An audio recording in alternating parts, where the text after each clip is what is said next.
sebagai penari tanpa busana di depan banyak orang.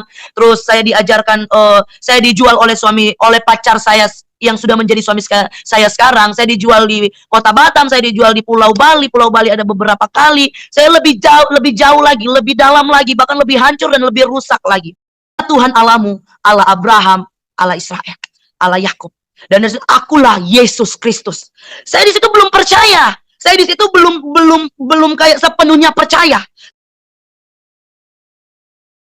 Kisah selengkapnya kita akan dengarkan karena narasumber sudah ada di tengah-tengah kita. Oke, kita sambut Mbak Vira. Shalom Mbak Vira. Shalom. Haleluya, puji Tuhan. Ya, apa kabar? Luar biasa, baik dalam anugerahnya. Apa kabar Mbak Vira? Luar biasa dalam anugerahnya Pak Yusuf. Haleluya, ini luar biasa. Orang kalau sudah berjumpa Tuhan Yesus, wajahnya penuh dengan kemuliaan Tuhan. Ya. Amin, Dan amin. Ya, amin, amin. Mbak Vira ini mengalami karya Tuhan yang supranatural. Banyak sekali hal-hal yang spektakuler. Bahkan Tuhan menunjukkan hal-hal yang adikodrati yang tidak bisa dijangkau oleh mata jasmani. Tapi Tuhan memberi perkenanan kepada Mbak Vira untuk bisa melihat hal-hal tersebut. Nah, oleh sebab itu Mbak Vira akan memberkati kita dengan kesaksian yang luar biasa bagaimana perjalanan imannya dari seorang antikris, dari seorang yang tidak mengenal Tuhan Yesus, bahkan mungkin dia membenci Tuhan Yesus pada waktu itu. Nah, kita akan dengarkan secara lengkap dari Mbak Vira langsung bagaimana perjalanan imannya. Oke, Mbak Vira, waktu dan tempat saya serahkan kepada Anda. Silakan. Puji Tuhan, terima kasih banyak buat Pak Yusuf. Dan terima kasih juga buat setiap apa yang sudah dipercayakan dalam hidup saya. Terutama berterima kasih kepada Tuhan Yesus. Tuhan Yesus baik, Tuhan Yesus ajaib, dan Tuhan Yesus dahsyat dalam hidup saya. Terima kasih Tuhan. Tuhan, saat ini saya ingin membagikan kesaksian buat teman-teman yang ada, di mana Tuhan memulihkan, Tuhan mengubahkan, bahkan Tuhan menjamah hidup saya. Nah, awal mulanya saya waktu itu masih sekolah di Pulau Jawa, di daerah Jawa Timur, di Kota Batu, Malang. Waktu itu selesai sekolah SD, saya pulang ke Manado. Nah, tapi sebelum saya melanjutkan, saya ingin memperkenalkan nama saya Virginia Vira Linturan. Saya sudah berkeluarga, mempunyai satu orang suami, dan tetap akan satu sampai maut memisahkan, bahkan sampai selama-lamanya. Doa saya untuk terangkat bersama dengan suami saya, dan mempunyai satu orang anak, dan kepercayaan Tuhan dalam anak-anak jalanan, anak-anak terlantar, anak-anak broken home yang Tuhan percayakan ada sekitar 30-an. Nah, dan kami bersyukur akan hal itu. Nah, akhirnya saya akan membagikan kesaksian bahwa ketika saya balik ke Manado, ketika saya pulang ke Manado, saya diperhadapkan satu masalah di mana orang tua saya berpisah. Di mana orang tua saya berpisah, bercerai. Dan dari saat itu saya hancur, saya rusak, mental saya hancur. Makanya ada perkataan atau sebuah kalimat yang mengatakan itu gambar diri anak itu terletak kepada orang tuanya. Ketika orang tuanya mencontohkan teladan yang tidak baik, otomatis anaknya pun akan mentalnya rusak. Dan saya alami itu bersama dengan kakak saya. Nah, jadi waktu itu kami diperhadapkan dengan masalah di mana orang tua kami berpisah, dan itu membuat kami hancur, membuat mental kami rusak, membuat pikiran kami negatif, membuat pikiran kami buntu, rasanya ingin menyerah, rasanya ingin mengakhiri semuanya, rasanya ingin mengakhiri hidup, rasanya ingin ya udah mau hancur aja, mau rusak aja, seperti itu. Dan satu titik saya berjumpa dalam hancurnya mental saya, dalam hancurnya gambar diri saya memutuskan untuk bergaul gitu, memutuskan untuk lari dari rumah, memutuskan untuk keluar dari rumah karena mama papa yang sudah bercerai, sudah pisah. Dan akhirnya saya ketemu dengan pacar saya yang menjadi suami saya sekarang. Ketemu dengan dia karena dia juga waktu itu dalam kondisi buronan, preman. Dan dari saat itu saya menemukan titik kenyamanan dengan dia. Titik rasa nyaman, rasa kayak dilindungi, rasa kayak di cover gitu, kayak rasa pokoknya hal yang tadinya saya membuat saya hancur, merasa ingin mengakhiri semuanya. Ketika bertemu dengan pacar saya ini, saya merasa saya berbeda gitu. Saya merasa ada sesuatu yang berbeda, tapi bukan dalam hal yang positif, yang membuat saya hanya nyaman hanya menggantikan setiap kesakitan saya, setiap kehancuran saya dari keluarga saya yang berpisah. Dan satu titik pacar saya ini Waktu itu saya berumur 13 tahun karena baru lulus SD, sekolah dasar, kelas 6. Nah, jadi pacar saya ini mengajarkan saya hal-hal yang buruk. Dia mengajarkan saya bagaimana merokok, bagaimana minum, minuman keras, bagaimana memakai narkoba, segala bentuk jenis narkoba. Dia ajarkan saya, baik itu syabu-syabu, baik itu ganja, baik itu ekstasi, ineks, dan sebagainya. Dia ajarkan saya. Dia ajarkan saya untuk mencuri, dia ajarkan saya untuk menjamret, dia ajarkan saya untuk bagaimana hidup dalam dunia kegelapan, hidup dalam dunia malam. Dia ajarkan saya, bahkan dia jual saya ke tempat salah satu diskotik yang ada di Kota Manado pertama kali. Dia jual saya sebagai wanita penghibur, wanita malam. Dia bujuk saya bahwa dia bilang, yang ini hanya sekedar melayani dengan menumpahkan minuman di gelas gitu. Jadi kayak melayani sebagai waiters gitu, kayak kasih minuman, terus pilih-pilih lagu kayak pemandu lagu saja. Dan saya percaya, tapi lama kelamaan akhirnya saya terjerumus lebih dalam lagi, lebih hancur lagi, lebih rusak lagi. Dan dari saat itu suami saya ajak saya kerja di Jakarta. Di Jakarta saya dikerjakan sebagai penari striptis, maaf kata, sebagai penari busana di depan banyak orang. Terus saya diajarkan, saya dijual oleh pacar saya yang sudah menjadi suami saya sekarang. Saya dijual di Kota Batam, saya dijual di Pulau Bali. Pulau Bali ada beberapa kali. Saya lebih jauh lagi, lebih dalam lagi, bahkan lebih hancur dan lebih rusak lagi. Dan akhirnya waktu cuma sekedar sampai di penari strip, lebih rusak lagi, lebih hancur dan lebih dalam lagi, saya terjerumus dengan lebih dalam lagi dengan menjadi seorang wanita PSK, pekerja seks komersial. Saya lebih dalam lagi, lebih hancur lagi. Saya memutuskan untuk ya udah, kalau udah hancur aja sekalian. Jangan setengah-setengah. Ya udah, kalau mau rusak aja sekalian. Jadi saya dari seorang penari, saya memutuskan untuk sampai melayani sampai di bookingan out atau orang-orang biasa bilang ya. Terus bisa sampai ke dalam hotel seperti itu.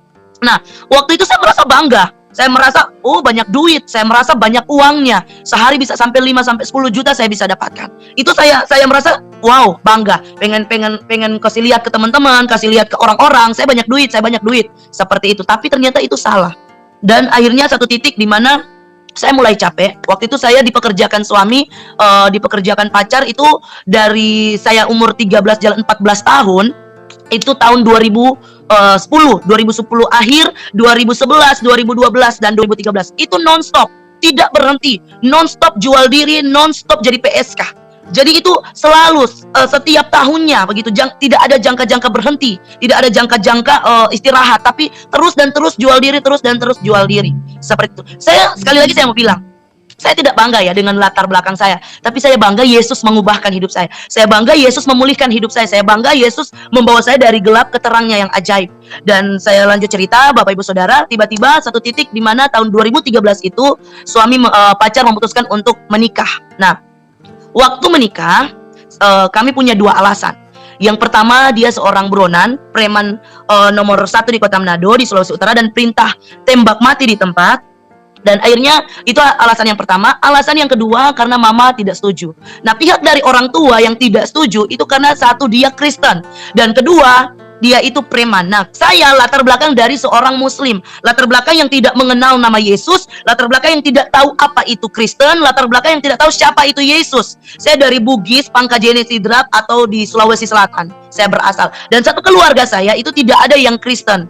Seperti itu, semuanya muslim. Ustadz, ustazah, haji, jemaat tabligh, semuanya tokoh-tokoh agama. Bahkan papa saya yang dari Manado, Minahasa, yang Kristen, rela masuk Islam. Seperti itu. Jadi mau dikatakan, mau dibilang itu tidak ada yang Kristen. Seperti itu. Dan akhirnya satu titik dia meminta untuk kami menikah. Dan waktu kami menikah, saya dibaptis, saya masuk Kristen, terus dibekali bagaimana tentang pernikahan.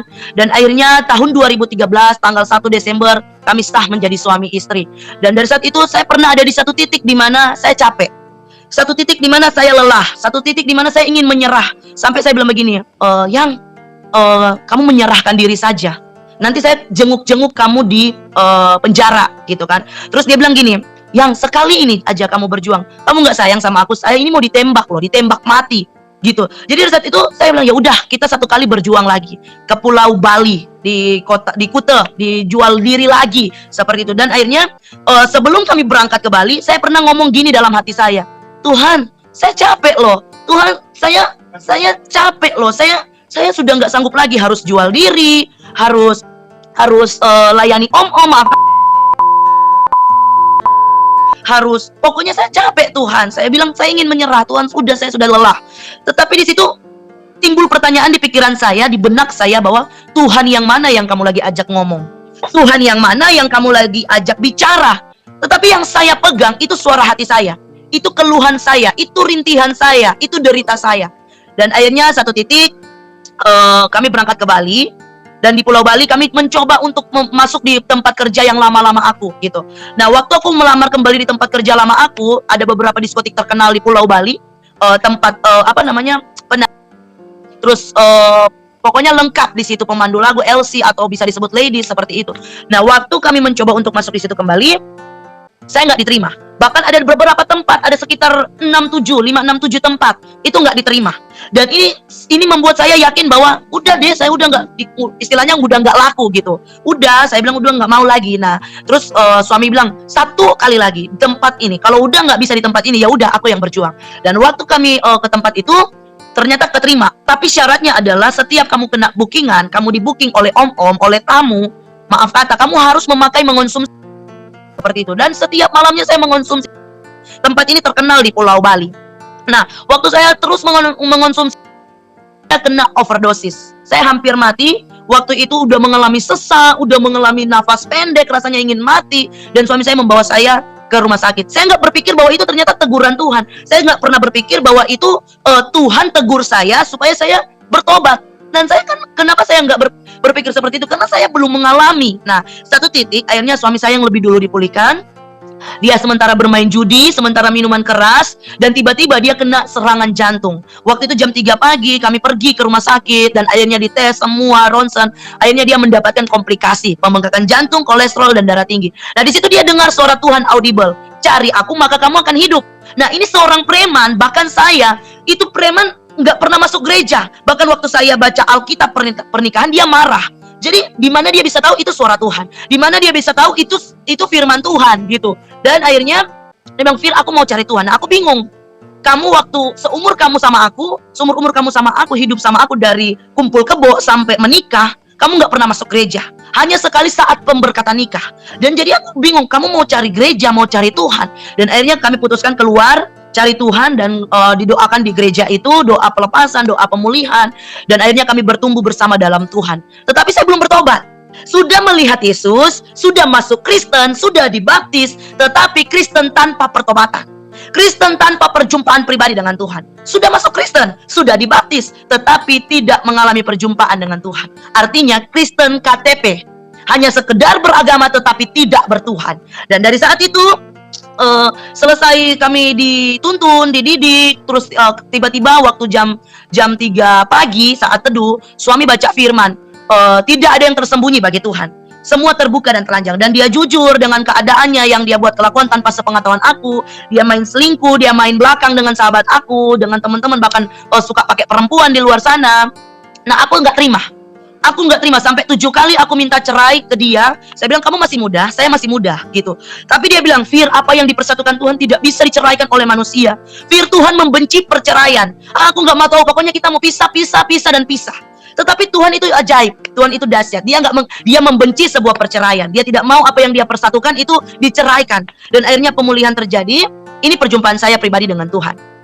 Waktu itu, pokoknya dia mau baca Alkitab, dia mau selesai baca Alkitab, dia makan, selesai makan, mau kerja, selesai kerja, dia mau pergi, mau menyembah pakai gitar, saya tendang dia, saya maki-maki dia, pokoknya kata makian, kata kebun binatang, semuanya keluar, saya lontarkan atas suami saya. Saya berpikir bahwa dengan cara seperti itu, mungkin suami saya akan bosan, akan menyerah, dan akhirnya menyetujui untuk bercerai. Tetapi ajaibnya Tuhan, dia hanya diam, berdoa, dan serahkan semua kepada Tuhan. Dan itulah kuasa Tuhan yang dahsyat dan ajaib. Nah, satu titik dia panggil saya KKR. Dia bilang begini, Fir, ayo kita ke KKR. Tapi entah kenapa saya mau ikut. Padahal kemarin saya sudah nggak mau lagi. Saya udah membenci, udah menyerah, udah kayak putus asa. Saya bilang, ini yang namanya Kristen. Saya sempat begitu sama suami saya. Terus akhirnya entah kenapa saya memberanikan diri untuk masuk, untuk ngikut gitu ke KKR ini. Tetapi sebelum ke KKR, saya bilang, tolong mampir di warung, beli rokok. Saya mau beli rokok, saya mau isap rokok gitu, mau ngisap rokok sebelum ke gereja. Jadi sempat ngisap rokok sepanjang perjalanan dari kosan ke gereja. Seperti itu. Nah, sampai di gereja, masuk gereja, saya lihat ada habis khotbah, pendeta itu bilang, kalau kamu tidak mau mengampuni, Bapa di sorga tidak akan mengampuni kamu. Saya ingat sampai sekarang. Dan satu titik, waktu altar call, dipanggil, ayo siapa yang mau didoakan maju ke depan. Nah, suami maju, dia ajak saya pertama, tapi saya nggak mau. Terus dia maju ke depan, saya lihat nih, dia tanpa disentuh, tanpa didorong, tanpa diraba, dipegang, dia rebah sendiri gitu. Dia rebah sendiri, terus dia manifestasi. Waktu itu saya kan nggak tahu kalau itu manifestasi. Dia banting sendiri, dia terlempar, dia terhempas. Nah, waktu itu saya jadi kaget dong. Saya bilang, hah, masa sih hamba Tuhan seperti ini? Ini pendeta apa dukun gitu kan? Nggak mungkin pendeta seperti ini. Masa orangnya rebah-rebah seperti itulah. Saya lebih takut dan lebih nggak percaya. Dan waktu itu selesai suami saya didoakan, saya lihat ada perubahan. Wajahnya bersinar, wajahnya kayak seger gitu, kayak berbeda gitu. Nah, akhirnya dia datang ke saya. Terus dia bilang gini, Fir, ayo maju ke depan didoain. Saya bilang, kalau kamu mau bertobat, kamu aja, jangan panggil-panggil saya. Saya nggak mau, saya bilang gitu. Kamu yang ngajarin saya, kamu yang bawa saya kepada dunia gelap. Kamu yang bawa saya dalam pergaulan yang buruk. Kamu yang mengajari semuanya dalam hidup saya. Dan dari saat itu, karena saya lihat kiri kanan jemaat itu udah lihat kita cekcok, hanya dengan keterpaksaan hati saya maju ke depan. Waktu saya maju ke depan, pendeta ini udah kayak tahu aku gitu. Pendeta ini bilang gini, ibu hatimu keras. Terus saya bilang begini, masa sih kamu pendeta bohongan, kamu itu dukun bukan pendeta. Tapi ingat baik ibu, sekeras apapun hatimu, bahkan seperti batu sekalipun, namun kena sentuhan Tuhan, dia akan mengeluarkan mata air yang hidup. Dari saat itu saya tetap mengeraskan hati saya, tetap saya menggerutu, saya mencela pendeta itu, saya menghakimi dalam hati saya pendeta ini nggak benar. Dan ketika dia doain saya, memang tidak terjadi apa-apa, habis berdoa. Nah, itu membenarkan firasat saya, membenarkan kecurigaan saya bahwa tuh kan, benar. Buktinya saya nggak rebah, buktinya saya nggak jatuh, buktinya saya nggak terlempar, terhempas, buktinya saya baik-baik saja, saya berdiri tegak, saya nggak ngerasain apa-apa. Benar kan? Kamu pendeta nggak benar. Kamu pendeta itu dukun. Saya bilang gitu kepada dalam hati saya kepada pendeta itu. Dan selesai jemaat pulang, waktu itu kebetulan KKR-nya di dalam hotel, di room hotel. Waktu jemaat masih keluar dari room hotel, room ibadah itu, jemaat masih di lobi hotel. Nah, waktu saya keluar dari room ibadah, di depan pintu saya banting-banting diri sendiri. Seperti ada yang bakar hidup-hidup diri saya. Tapi anehnya ketika saya lihat begini tidak ada yang bakar. Dan dari saat itu saya minta tolong. Yang tolong, sayang tolong. Dan dia saat itu saya lihat dia masuk ke dalam, panggil pendeta. Pak pendeta, tolong doain istri saya. Waktu pendeta itu datang, dia bilang begini, apa ibu? Saya bilang, ibu tidak bisa melawan kuasa Tuhan. Ayo terima Yesus, buka hatimu, terima Yesus secara pribadi. Nah, pertanyaannya, saya harus terima Yesus seperti apa? Saya harus buka hati seperti apa? Dan satu titik tiba-tiba ini perjumpaan pribadi saya dengan Tuhan. Tiba-tiba ruangan lobi hotel yang tadi banyak jemaat, ada karyawan-karyawati hotel, ada petugas cleaning service di situ, semuanya hamba-hamba Tuhan. Tiba-tiba ruangan itu berubah. Ruangan itu berubah drastis. Putih, hening, damai, tenang banget. Tapi anehnya saya masih merasa kesakitan. Anehnya saya masih merasa terbakar. Dan satu sosok ini datang. Ketika dia datang, saya tidak bisa melihat rupanya. Saya tidak bisa melihat dirinya. Saya tidak bisa melihat. Kenapa? Karena saking terangnya, saking bercahayanya, sampai membuat mata saya sakit. Sampai saya bilang begini, ini siapa? Dan dari saat itu suara ini keluar. Akulah Tuhan Allahmu, Allah Abraham, Allah Israel, Allah Yakub. Dan dari situ, akulah Yesus Kristus. Saya di situ belum percaya. Saya di situ belum kayak sepenuhnya percaya. Tapi di situ saya melihat. Dan dari saat itu dia bawa diri saya, dia pegang tangan saya, dia bawa keluar, melewati lobi hotel itu. Dia bawa keluar pintu masuk dari hotel. Terus dia bilang begini, Pira, pandang ke langit. Waktu saya melihat, saya bilang, ada apa? Dia bilang, pandang saja ke langit. Waktu saya lihat ke langit, dari A sampai Z secara detail semuanya Tuhan perlihatkan. Makanya itu yang firman Tuhan yang suami saya baca. Di hadapan Tuhan terbuka. Apa yang saya buat miras, saya buat saya di hotel, maaf kata, dengan om-om dalam gaya bentuk apapun, semuanya tidak ada yang terkecuali. Tidak ada satupun yang terlewatkan, bahkan sekecil pun tidak terlewatkan. Bagaikan film bioskop yang sedang diputar, dan Anda sendiri yang duduk menonton bioskop itu. Saya bilang, Tuhan, kenapa hidup saya hancur seperti itu? Dan Tuhan berkata, Fira, ini pakai bahasa Manado. Fira, kalau ngana ndak mau bertobat, ngana mau dapat penyakit AIDS kong binasa. Bayangkan Tuhan mengerti bahasa Manado. Artinya, Fira, kalau kamu tidak mau bertobat, kamu akan binasa, kamu akan dapat penyakit AIDS, terus kamu binasa. Bayangkan Tuhan mengerti bahasa Manado. Dan saya percaya Tuhan itu punya 1001 bahasa. Dan saya percaya bahkan bahasa tetesan air mata dia mengerti tanpa kita bersuara.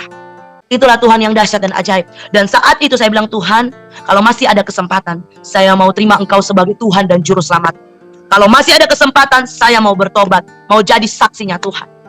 Dan saya mau katakan, di dalam Tuhan selalu ada kesempatan. Di dalam Tuhan selalu ada kesempatan. Ketika kita mau respon panggilan Tuhan. Dan dari saat itu saya bagaikan diajak Tuhan, dibawa Tuhan berdiri di bawah air terjun yang sejuk sekali, tenang sekali, dingin sekali. Dari ujung kepala masuk sampai ke ujung kaki. Sampai rasa panas itu kayak lepas seperti itu. Dan itu yang dahsyat ajaib. Saya bilang, Tuhan, saya nggak pernah dapatkan ini. Makanya firman Tuhan katakan, apa yang Yesus berikan tidak seperti yang dunia berikan. Berbeda. Yesus berikan ketenangan, kedamaian, sukacita, kelegaan. Dalam kitab Matius mengatakan, marilah kepadaku semua yang letih lesu dan berbeban berat. Aku akan memberikan kelegaan kepadamu. Asalkan datang kepada Tuhan. Kalau tidak datang berarti tidak dapat kelegaan. Tapi kalau datang kepada Tuhan, maka janji Tuhan digenapi. Dan saya bersyukur dalam Mazmur 62 ayat 2, hanya kepada Allah saja aku bisa tenang. Dan itu yang saya rasakan sampai hari ini. Tidak pernah hilang, tidak pernah pudar. Karena damai sejahtera Tuhan senantiasa melimpah dalam hidup saya. Dan saya bersyukur akhirnya situ saya menerima Tuhan. Dan mujizat Tuhan, kuasa Tuhan yang senantiasa ada bagi kami. Penyertaan Tuhan, perlindungan Tuhan senantiasa ada bagi kami.